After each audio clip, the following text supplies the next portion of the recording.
Ele exaltado, o Rei exaltado nos céus, eu louvarei. Ele exaltado, para sempre exaltado, seu nome louvarei. Ele é o Senhor, sua verdade vai sempre reinar.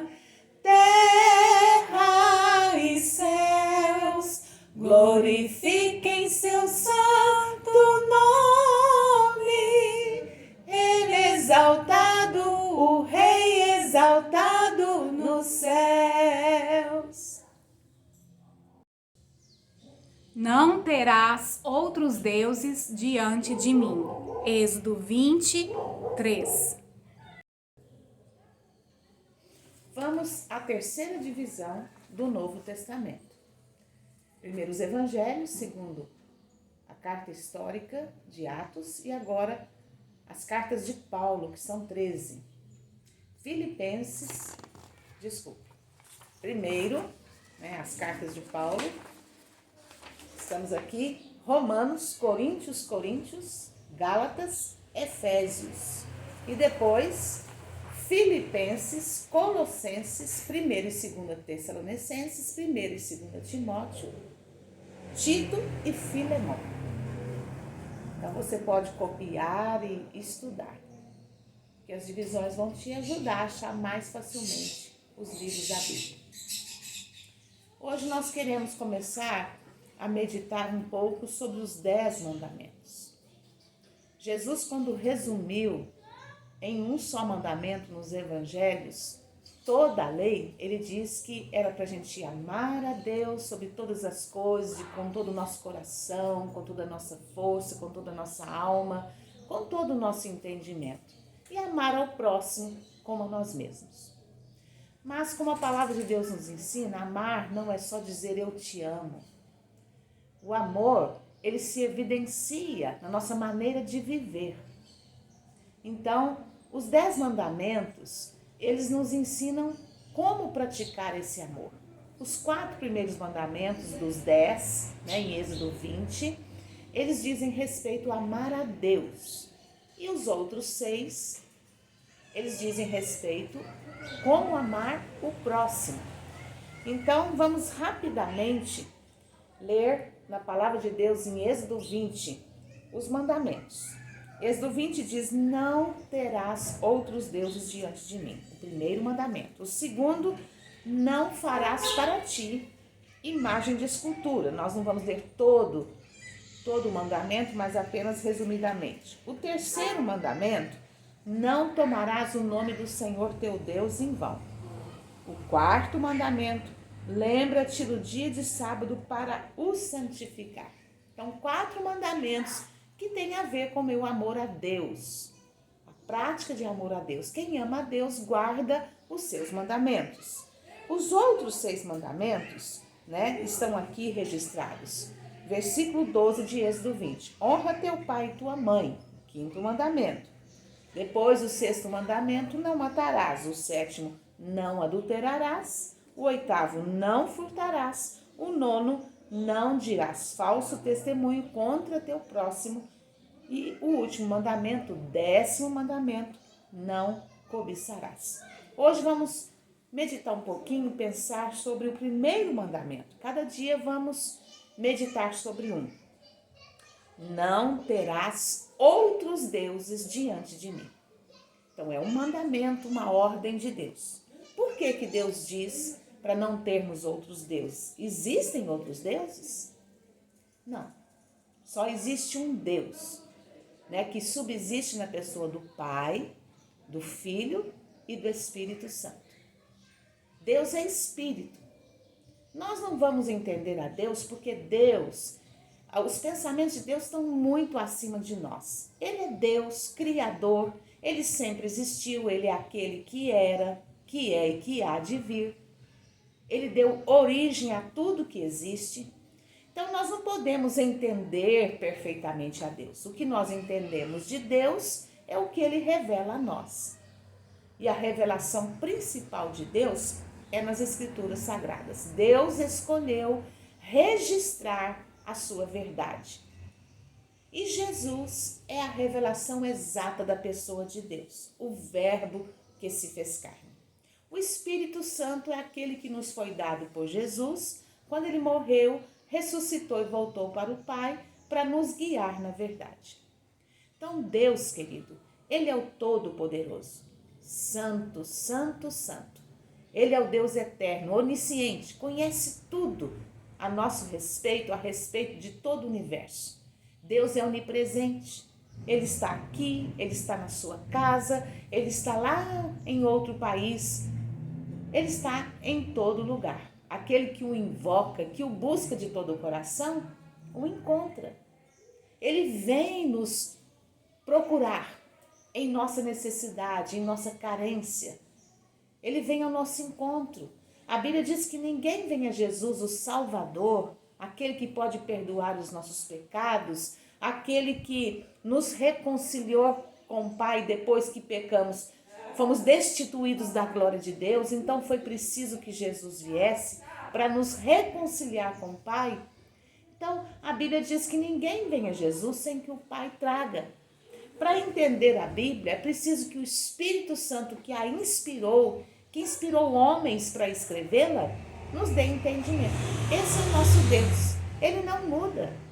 Ele é o mesmo ontem, hoje e para sempre. Não há impossível para ele. A palavra de Deus diz que ele é o Todo-Poderoso. Não há impossível para o que Deus pode fazer, se confiarmos nele. Mas é muito importante saber onde é o nosso refúgio, onde nós confiamos, em que nós confiamos. Por quê? Não existe outro Deus, mas o ser humano, em seu estado pecador, ele tem a tendência de criar deuses, de depositar a sua fé em outro que não é Deus. João Calvino, um grande reformador, disse o seguinte: a mente do homem é como um depósito de idolatria e superstição, de modo que se o homem confiar em sua própria mente, é certo que ele abandonará a Deus e inventará um ídolo segundo sua própria razão. É o que diz João Calvino. Então, uma tendência muito grande para a idolatria que nós temos. É aquela coisa, né? O mundo, ele dita a ideia de que o que importa na vida é ser feliz. Então, um homem, para ser feliz, ele corre atrás de muitas coisas. Ele pensa, se eu me casar, eu vou ser feliz. Se eu tiver um filho, eu vou ser feliz. Se eu tiver muito dinheiro, eu vou ser feliz. Muitas coisas. Se eu fizer aquela plástica, consertar o meu nariz, se eu arrumar o meu cabelo, eu vou ser feliz. É óbvio que essas coisas, ter um marido, ter um filho, traz felicidade em certo sentido, mas não plena. E nós não somos donos de nada, é preciso parar e pensar. Nessa vida, tudo é vaidade. Salomão, que escreveu Provérbios, que foi considerado um homem muito sábio, ele diz que tudo que atrás que corremos é correr atrás do vento, tudo é vaidade. E a gente sabe disso. Quando a gente vai a um velório, a gente vê que ali acaba tudo, né? Existe uma vida após a morte, mas ali no velório nós vemos que o que é vaidade, o que é passageiro, fica tudo aqui nesse mundo. Então, se não há vida eterna, o que seria de nós? É como a Bíblia diz, se nós crêssemos em Cristo como Messias, como Salvador, e esperássemos nele apenas para essa vida, diz o apóstolo Paulo, seríamos os mais miseráveis de todos os homens.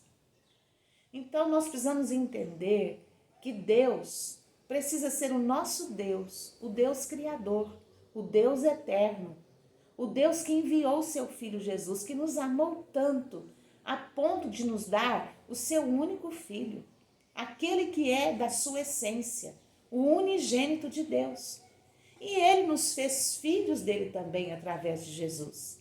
Filhos adotados por meio do seu unigênito. Ele nos dá a certeza da ressurreição, a esperança da ressurreição. Porque Jesus morreu e ressuscitou, nós vamos ressuscitar também. Então a palavra de Deus nos diz que quem crê nele tem a vida eterna. Mas corremos o risco de que enquanto vivemos, mesmo que aceitemos Jesus como nosso Salvador e Senhor e creiamos que temos vida eterna, nós passemos a vida sem tempo para Deus, confiando em tantas coisas, nos refugiando em tantas coisas. Na hora da doença, em quem confiamos? No médico, nos remédios? Ou confiamos no Deus, que só Ele dá a vida e a tira? Claro, podemos usar o remédio, podemos ir ao médico, mas que o nosso coração, a nossa confiança esteja no Deus eterno. Quando nós entendemos o perfeito amor de Deus, que nos amou tanto ao ponto de nos dar o seu Filho, nós lançamos fora todo medo.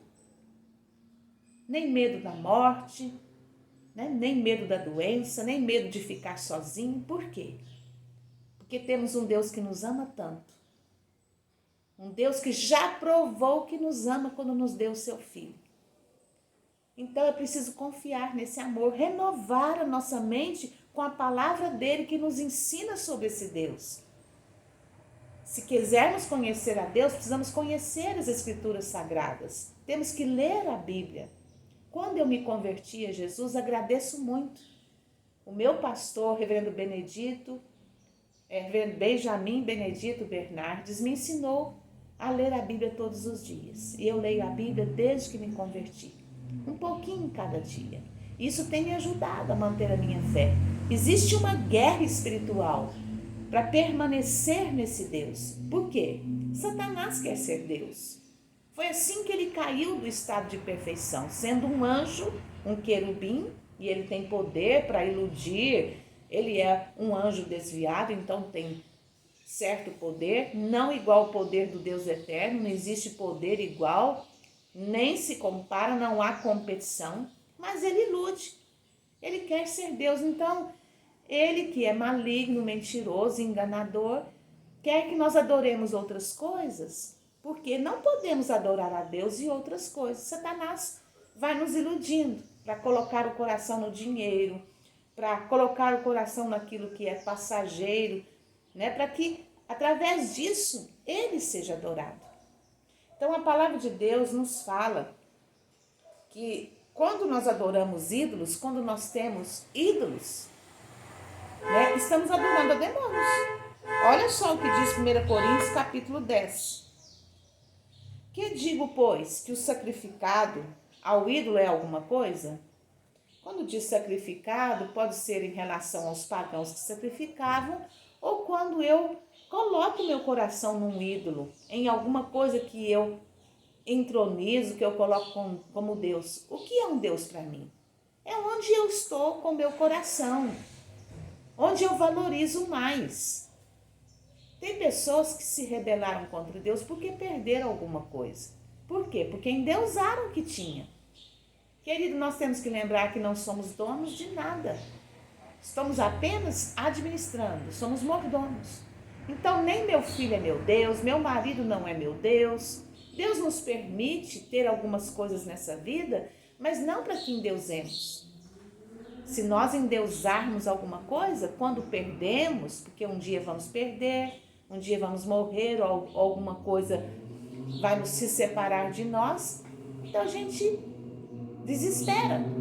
Então, aqui que a palavra de Deus diz que o sacrificado ao ídolo é alguma coisa, ou que o próprio ídolo tem algum valor, antes de que as coisas que eles sacrificam, é a demônios que as sacrificam e não a Deus. E eu não quero que vos torneis associados aos demônios. Israel tem uma história na Bíblia de muita idolatria. Oséias 9:10 diz assim: achei a Israel como uvas no deserto, vi a vossos pais como as primícias da figueira nova. Mas eles foram para Baal Peor e se consagraram à vergonhosa idolatria e se tornaram abomináveis como aquilo que amaram. Então, nós nos parecemos, nos tornamos iguais àquilo que adoramos. A Bíblia diz isso. Vamos falar um pouco mais sobre isso no segundo mandamento. Então, se nós adoramos a Jesus, e Ele é o nosso Deus, é nele que confiamos, é nele que renovamos nossas forças, é nele que nos alegramos, porque a Bíblia diz, onde está o meu tesouro, aquilo que é o meu tesouro, aquilo que eu valorizo, aí está o meu coração.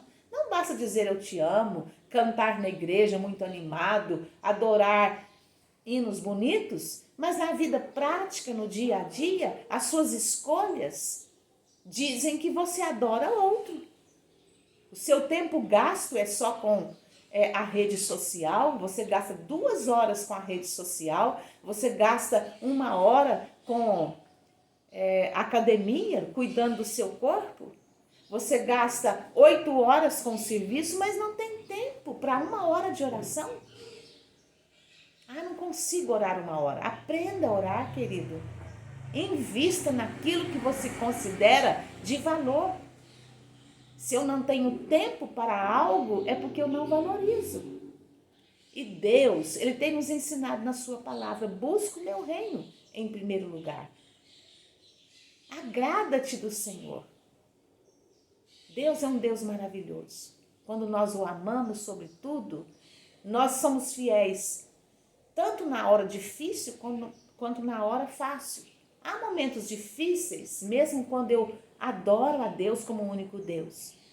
Mas esse Deus, querido, preenche o nosso coração na hora difícil.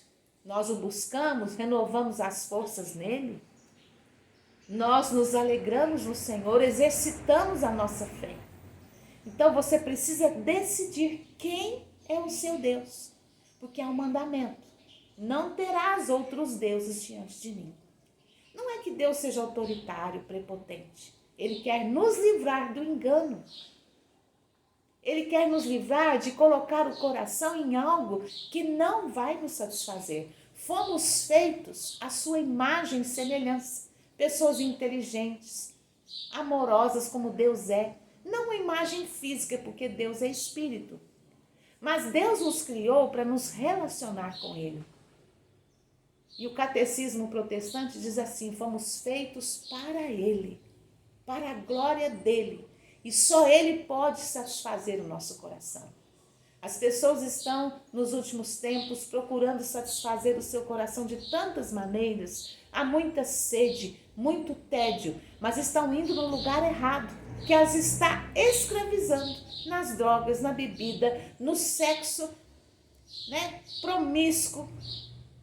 Elas ficam homem com mulher, mulher com mulher, homem com homem, e depois começa o bestialismo, sexo com animal, sexo de toda maneira, nada satisfaz.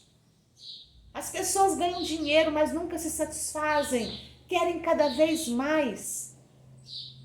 Mas a palavra de Deus nos ensina, querido, que o único que nos dá vida abundante é Deus. E essa vida abundante não depende do que temos ou das circunstâncias. Muitos morreram pela fé. Por quê?